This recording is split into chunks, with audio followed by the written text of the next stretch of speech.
আসন্ন ঈদুল আজহাকে সামনে রেখে ঢাকা ময়মনসিংহ ও ঢাকা টাঙ্গাইল মহাসড়কের গাজীপুর অংশে তীব্র যানজটের আশঙ্কা দেখা দিয়েছে।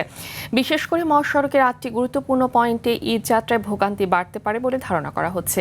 তবে ট্রাফিক পুলিশ জানিয়েছে, চান্দনা চৌরাস্তার নতুন উড়াল সড়ক চালু হওয়ায় এবার ঢাকামুখী যান চলাচল অনেকটাই সহজ হবে।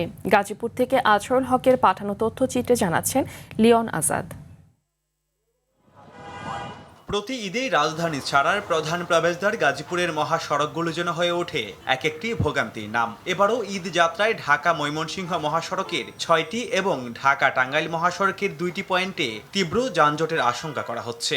স্বাভাবিক সময়ে যেখানে যানবাহনের অতিরিক্ত চাপে চাকা থমকে যায়, সেখানে ঈদের বাড়তি গাড়ির চাপ সামলানো বড় চ্যালেঞ্জ। শুধু গাড়ির চাপই নয়, মহাসড়কের বিভিন্ন স্থানে গড়ে ওঠা ভাসমান বাজার, যত্রতত্র ময়লার স্তূপ, ব্যাটারি চালিত রিকশার দাপট, অবৈধ স্থাপনা এবং উল্টো পথে সিএনজি চলাচলকে যানজটের মূল কারণ হিসেবে দেখছেন চালক ও যাত্রীরা। অনিয়ন্ত্রিত পার্কিং যেটাকে বলে, যেটার কারণে অর্ধেকের বেশি রাস্তা আসলে দখল হয়ে থাকে। গাড়িটা যাবে কিভাবে?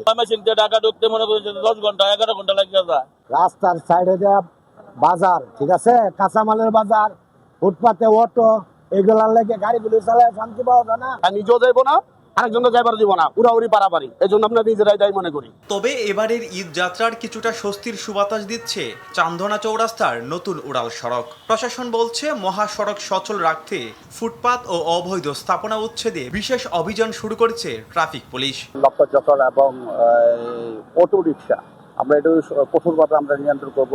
মোট কথা হলো, রাস্তার ফ্লোর ঠিক রাখার জন্য যা যা দরকার আমরা সব ব্যবস্থায় রাখবো। সব বাধা পেরিয়ে ঘরমুখো মানুষের ঈদ যাত্রা যেন ভোগান্তিহীন এবং নিরাপদ হয়, এমনটাই প্রত্যাশা নারীর টানে বাড়ি ফেরা মানুষদের। Leon Azad, RTV।